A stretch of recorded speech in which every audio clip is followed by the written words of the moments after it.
Understanding value in the workforce. How to prepare yourself to compete in the ever changing workforce out here. You're going to take a job somewhere, they're going to give you instructions. How do you retain that information after you go home at night to be able to recall it? I suggest using Evernote.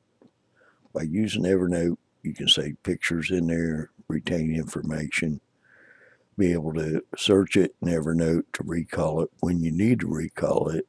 And it can be on your phone. Evernote's an app that you can download to your phone.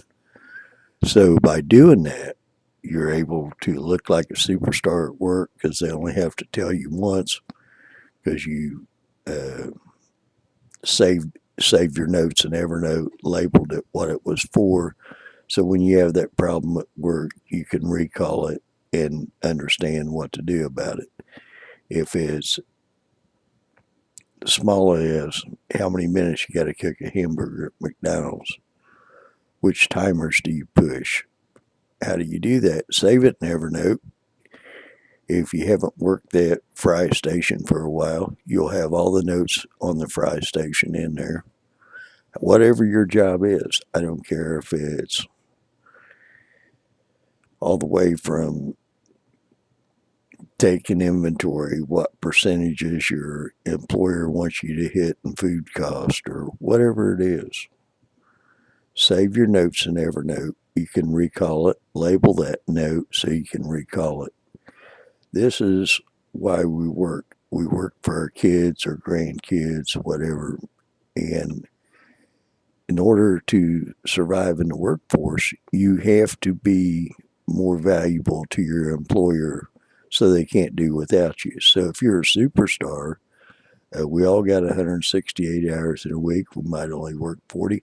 What we do with our spare time, we can research on Google stuff that will help us on our job.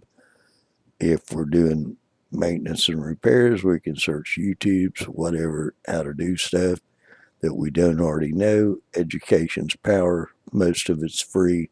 You just got to use your time to get it. Okay. So with that being said, there's 168 hours in a week.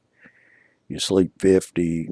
What you do with the rest of the hours, subtract 40. You got quite a few hours to do some stuff as far as research for your job so you can prepare yourself for the next level with your job. Because here's the deal, if you're above average employee, your employer's going to see it. They're going to give you a raise. If you're below average, you're going to get replaced.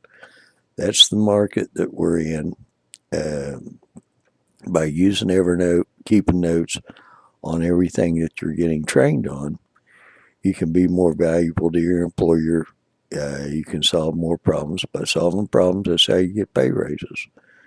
If you're the best problem solver he's got, guess what? You don't ever have to worry about losing your job because they tend to go to the people, employers tend to use the people, give the most hours to the people that solve the most problems for them because it's easier to pass the problem off to Joe, let him solve it, gets it out of their hair.